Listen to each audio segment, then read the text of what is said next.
날씨가 많이 추워진 것 같습니다. 그런 추운 날씨 속에서도 하나님께 예배하기 위하여 이 예배 자리에 나오신 성도님들을 한 분 한 분 주님의 이름으로 축복하며 소망합니다. 말씀을 시작하며 한 가지 명확한 명제에 대하여 성도님들과 나눈 후에 말씀을 이어가고자 합니다. 사랑하는 여러분, 우리는 모두 하나님의 은혜로 지식의 열쇠를 가진 자들로 부름을 받았습니다. 지식의 열쇠를 가진 자들로 부름을 받았다 하여 오늘은 우리 성도님들과 함께 지식의 열쇠란 과연 무엇인지, 그리고 지식의 열쇠를 가진 자로 부름받은 우리는 이 땅 위에서 어떠한 삶을 살아가야 할지 성도님들과 함께 말씀을 통하여 나누고자 합니다. 본문의 말씀은 예수님께서 한 바리새인의 집에 초청받으신 내용에 대하여 기록하고 있습니다. 이때 예수님께서는 겉과 속이 다른 이중적인 모습을 보였던 바리새인들을 책망하며 나무라셨습니다. 본문의 시작인 45절 말씀을 보니 이런 예수님의 훈계에 분노하였던 율법학자 중 한 명이 예수님께 반박하는 모습을 보였습니다. 그런데 바로 이때 예수님께서는 예수님을 향하여 반박하며 공격적인 태도를 보였었던 이 율법학자를 향하여 46절부터 이어지는 48절의 말씀을 통해 예수님께서 그들을 꾸중하셨던 이유에 대하여 명확하게 설명을 해주십니다. 그 이유는 바로 바리새인과 율법학자들이 자신들은 지기 어려워하는 짐을 남들에게 미루며 스스로는 손가락 하나도 까딱하지 않는 이기적인 모습을 보였으며 선지자의 무덤만을 만드는 모습을 보였기 때문이다라고 말씀하고 있죠. 함께 본문의 46절과 47절까지의 말씀을 같이 한번 읽어보도록 하겠습니다. 우리 한 목소리로 합독하겠습니다. 시작.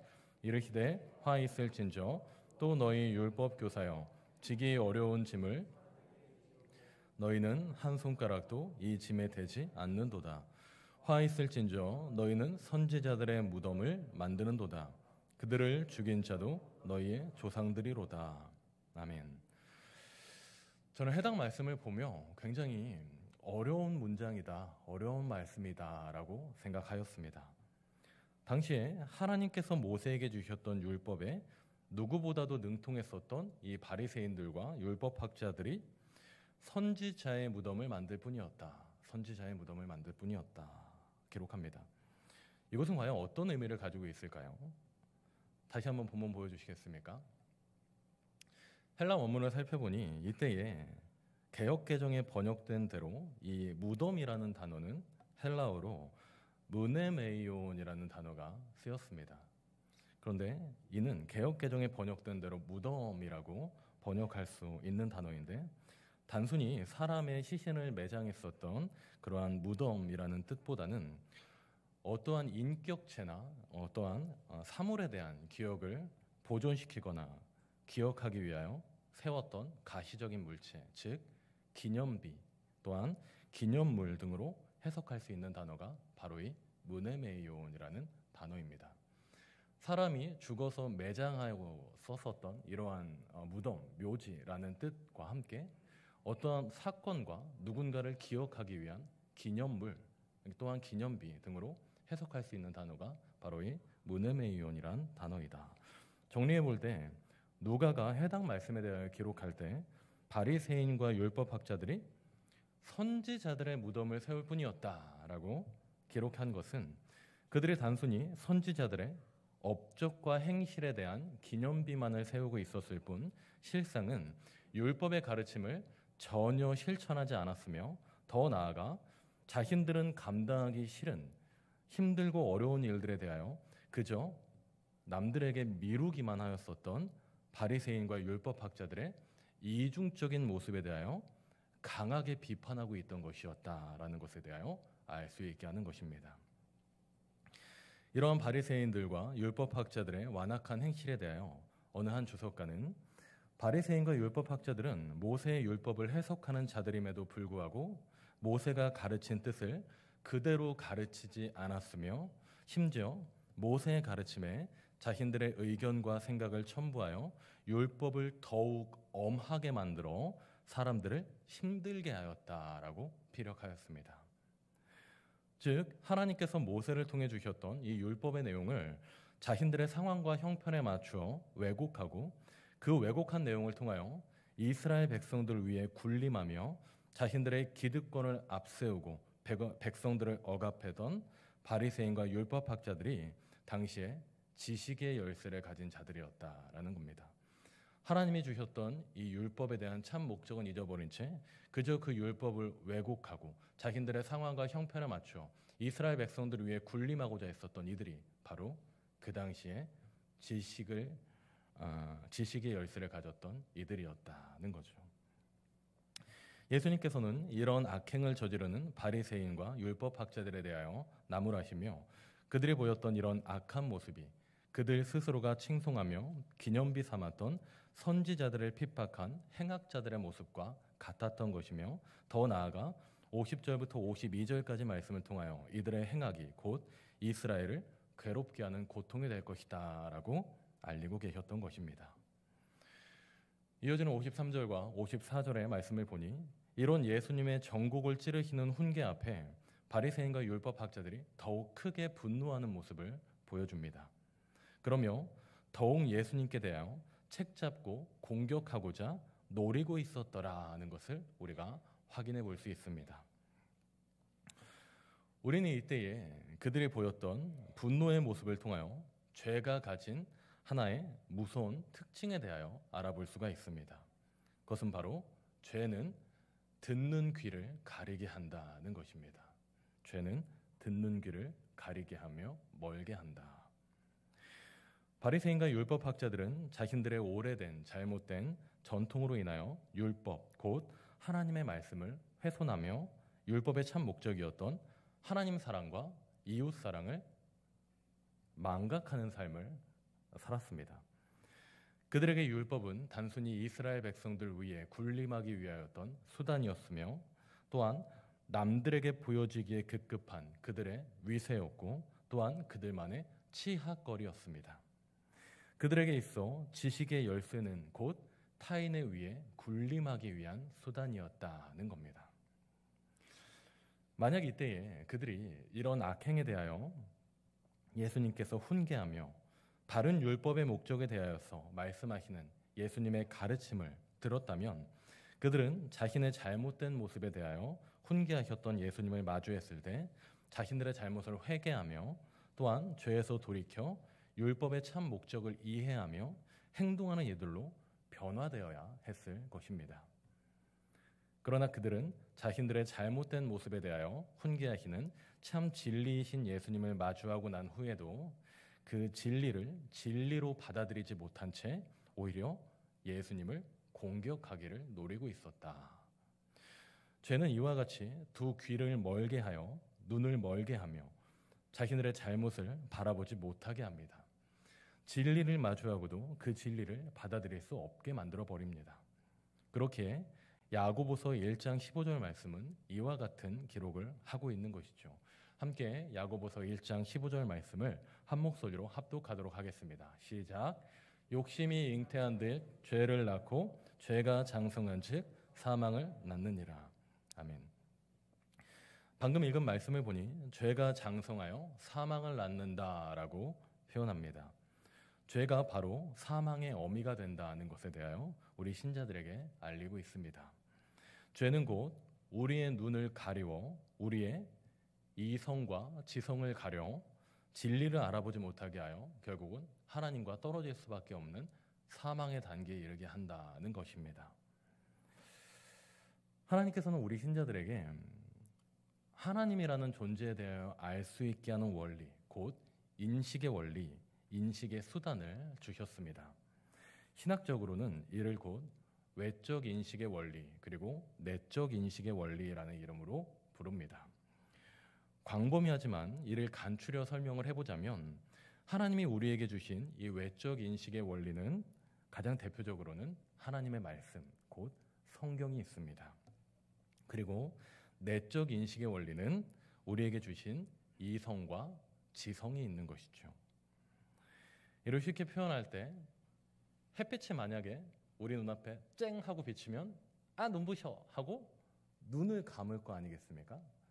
마치 이와 같이 하나님이라는 존재에 대하여 우리가 알 수 있게 하는 인식의 수단들을 주셨다는 겁니다. 그 내적 인식의 수단이 무엇과 무엇이라고요? 이성과 지성이라는 수단을 우리에게 주셨습니다. 이것은 하나님께서 주신 이 인지 능력, 이성, 지성을 통하여 하나님을 알아볼 수 있는 존재로 우리 인간이 창조되었다는 것을 의미하는 겁니다. 이는 하나님께서 만드셨던 그의 창조물 중에 오로지 인간만이 누리는 축복이 되는 것이죠. 자, 이것을 조금 더 심화하여 말씀을 나눠볼까요? 코넬리우스 반트리라는 신학자가 있습니다. 잠시 화면을 보여주시겠습니까? 네. 이 반트리라는 신학자는 기독교 변증학의 대가로 불리는 인물입니다. 그는 그의 저서들을 통하여 기독교 변증에 대하여 전제주의적 변증을 이야기합니다. 이것은 어떤 뜻이냐 하면 인간의 바람직한 이성적 사고는 하나님을 향한 믿음에서부터 비롯한다는 것입니다.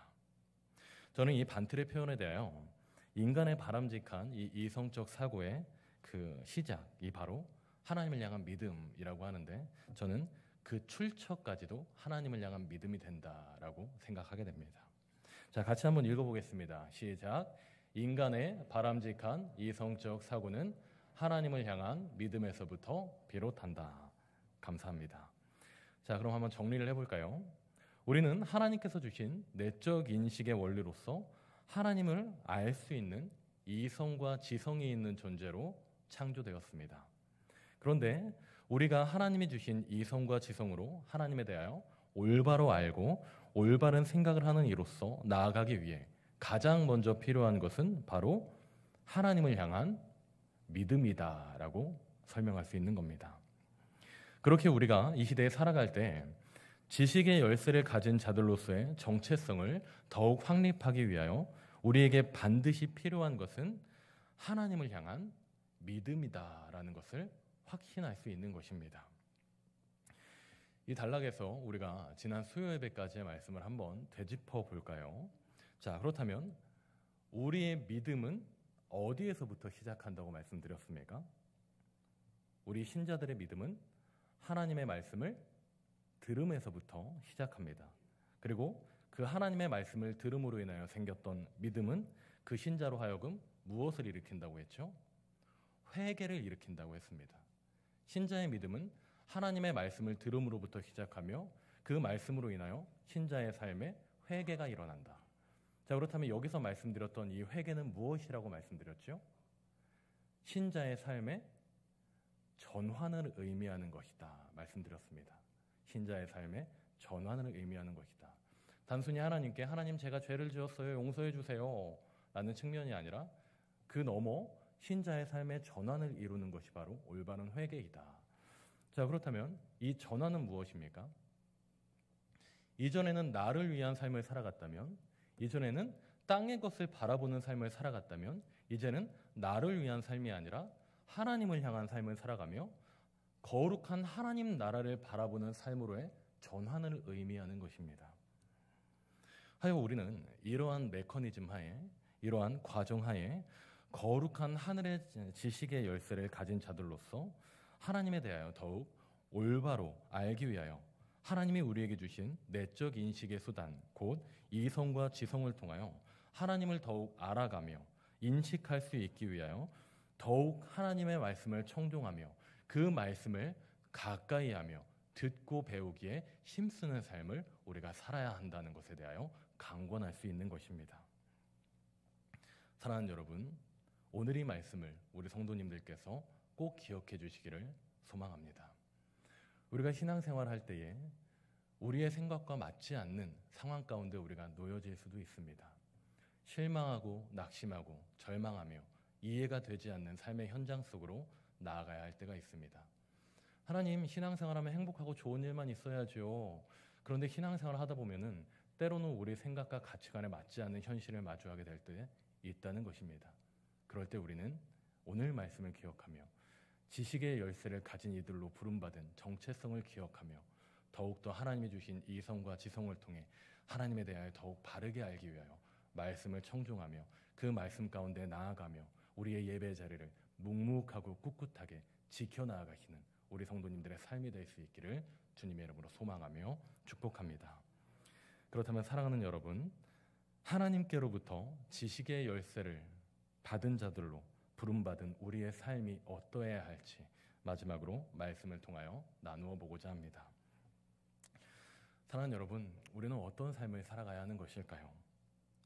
본문의 말씀을 통해 우리가 확실하게 깨달을 수 있는 한 가지는 분명합니다. 그것은 당시의 지식의 열쇠를 가진 자들이었던 바리새인과 율법학자들의 모습을 우리가 반면교사 삼아야 한다는 것입니다. 그들은 하나님의 말씀을 익히 들어 학습하고 또한 배우고 익힌 이들이었습니다. 그러나 그들의 삶에는 하나님의 말씀을 아는 만큼의 행실과 실천이 따라오지 않았던 것이 문제였죠.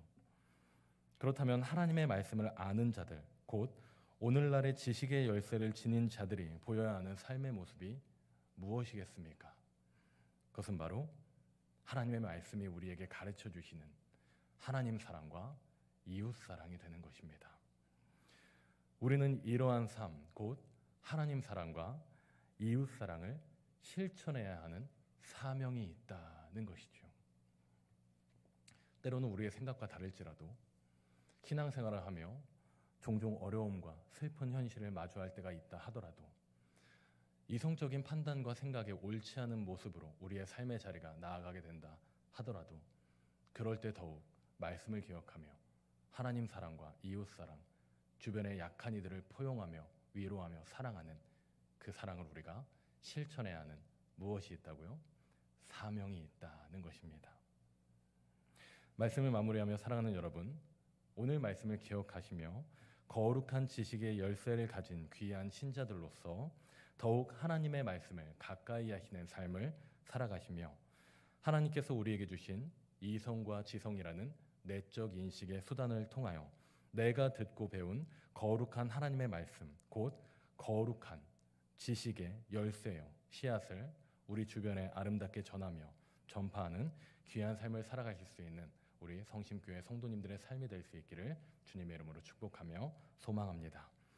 그리고 바로 그러한 삶, 곧 거룩한 지식의 열쇠를 가진 이들의 삶은 하나님의 말씀을 가까이 함으로 인하여 행할 수밖에 없다라는 귀한 사실을 기억하시며 우리의 삶의 자리가 때로는 곤비하고 지치고 힘들며 나의 가치관과는 맞지 않는 삶의 자리로 우리의 삶의 자리가 나아가게 된다 하더라도 더더욱 말씀을 기억하며 하나님 사랑과 이웃 사랑을 우리 삶 속에 행하고 실천함으로써 거룩한 지식의 열쇠를 가진 이들로서 이 시대에 우리 주님을 기쁘시게 해드리는데 앞장서며 쓰임받으시는 삶을 살아가시는 우리 성도님들 될 수 있기를 주님의 이름으로 축복하며 소망합니다.